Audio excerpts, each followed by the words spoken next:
Hello everyone, ఈరోజు మాట్లాడదాం అంటే ఏ నక్షత్రం పుడితే ఏ పాదంలో పుడితే ఏ గండాలు ఉంటుంది. ఈ గండాలు వస్తే ఎన్ని రోజులు మనం చేయించుకోవాలి అంటే అప్పుడు మనం శాంతి చేయించుకుంటాం కదా. అలా అశ్విని నక్షత్రం పుట్టారు 1వ పాదంలో అంటే వాళ్ళు నాన్నగారికి గండం వస్తుందండి.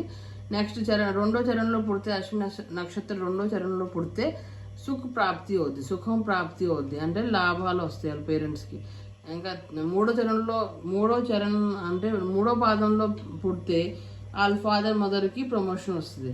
నెక్స్ట్ 4వ పాదంలో పుడితే రాజ్య సుఖం వస్తుంది. ఇంట్లో వాళ్ళందరికీ రాజ్య సుఖం వస్తుంది. ఓకే, నెక్స్ట్ ఆ పిల్లడికి వస్తుంది. ఆ పిల్లడు పుడితే ఇంట్లో వాళ్ళందరికీ వస్తుంది. ప్రమోషన్స్ ఇలా బిజినెస్ గ్రోత్ ఇలా వస్తుంది.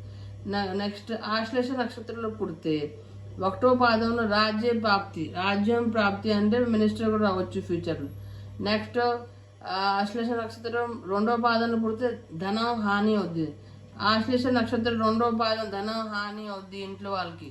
నెక్స్ట్ ఆశ్లేష నక్షత్రం 3వ పాదం వాళ్ళకి అమ్మకి కష్టాలు వస్తాయి. అలా ఎసే పుడతారో అలా అమ్మకి హెల్త్ ప్రాబ్లమ్స్ ఇలాంటి ప్రాబ్లమ్ వస్తుంది, లేకపోతే డివోర్స్ కూడా ఛాన్సెస్ వస్తాయి. నెక్స్ట్ ఆశ్లేష 4వ పాదాలు పుడితే ఓకే ఆశ్లేష నక్షత్రం ఉంది. 4వ పాదాలు పుడితే అప్పుడేమవుద్ది, మీకు ఫాదర్కి సుఖం వస్తుంది, ఫాదర్కి హ్యాపీనెస్ వస్తుంది, ప్రమోషన్ ఇలాంటివి వస్తాయి. నెక్స్ట్ మగా నక్షత్రం అమ్మకి 1వ పాదంలో మగా నక్షత్రం 1వ పాదంలో పుడితే అమ్మకి కష్టాలు వస్తాయి, అమ్మకి హెల్త్ ప్రాబ్లమ్స్ ఇలాంటివి ఫేస్ చేస్తుంది అమ్మ. మళ్ళీ మగా నక్షత్రం 2వ పాదంలో పుడితే వాళ్ళ ఫాదర్ అంటే నాన్నగారికి కష్టాలు వస్తుంది. మగా నక్షత్రం 3వ పాదంలో పుడితే సుఖ ప్రాప్తి అవుద్ది, ఆ ఇంట్లో అందరికి ఏమైనా లాభాలు వస్తాయి. మగా నక్షత్రం 4వ పాదంలో పుడితే పాప పుడితే విద్యా ప్రాప్తి అవుద్ది. ఓకేనండి. జ్యేష్ఠ నక్షత్రం 1వ పాదంలో పుడితే 1వ పాదంలో పుడితే 10 అన్నయ్య బాబాయ్కి 10 అన్నయ్యలు ఉంటారు కదా, వాళ్ళకి కష్టం వస్తుంది. జ్యేష్ఠ నక్షత్రం 2వ పాదంలో పుడితే చిన్న అన్నయ్యకి చిన్న తమ్ముడు ఉంటాయి, అతనికి ప్రాబ్లం వస్తుంది. ఓకేనండి. చిన్న అన్నయ్య ఉంటాయి కదా, కజన్ బ్రదర్స్ కూడా ఉండొచ్చు, సొంతగా వాళ్ళకి కష్టాలలో వస్తుంది. చిన్న తమ్ముడికి ఏమన్నా కష్టాలు వస్తుంది. నెక్స్ట్ జ్యేష్ఠ నక్షత్రం 3వ పాదంలో పుడితే వాళ్ళ అమ్మకి కష్టం వస్తుంది.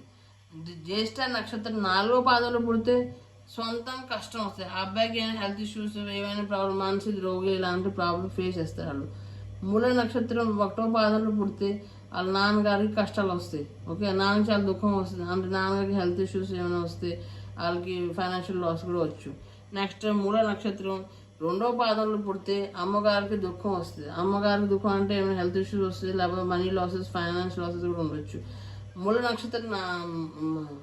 నక్షత్రం 4వ పాదంలో పుడితే ధనం నాశనం అవుద్ది. ఓకే, మూల నక్షత్రం 3వ పాదంలో పుడితే ధనం నాశనం అంటే ధనం మొత్తం పోతుంది. ఇంకా మూల నక్షత్రం 4వ పాదంలో పుడితే స్వస్థాని అంటే హెల్త్ ఇష్యూస్ వస్తాయి. మూల నక్షత్రంలో పుట్టారు కదా, ఆ అమ్మాయికి హెల్త్ ఇష్యూస్ వస్తాయి, లేకపోతే ఇంట్లో వాళ్ళు కూడా రావచ్చు. రేవతి నక్షత్రంలో 1వ పాదంలో పుడితే రాజ ప్రాప్తి అవుద్ది. రాజశ్రీ ప్రాప్తి అంటే మంచి ఏమైనా మినిస్టర్ ఇంట్లో పుడతారు, లేకపోతే ఈ అబ్బాయి మినిస్టర్ అమ్మాయి మినిస్టర్ అవ్వచ్చు ఫ్యూచర్లో. రేవతి నక్షత్రం 2వ పాదంలో పుడితే ఉచ్చు పదం అంటే హై పొజిషన్లో వెళ్తారు, హై పోస్ట్లో వెళ్తారు. రేవతి నక్షత్రం 3వ పాదంలో పుడితే ధన ప్రాప్తి అవుతుంది.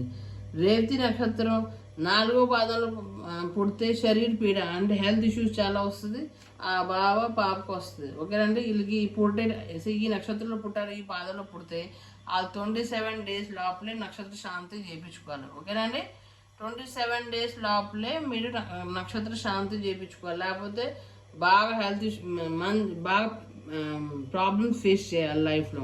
సో శాంతి చేయించుకోవాల్సిందే, ఎందుకంటే 27 నక్షత్రాలు ఉంటాయి కాబట్టి 27 డేస్లోనే శాంతి చేయించుకోవాలి. ఓకేనండి. ఇది చేయండి. ఓకే, సుప్రీం కోర్టులో వచ్చేవాళ్ళు.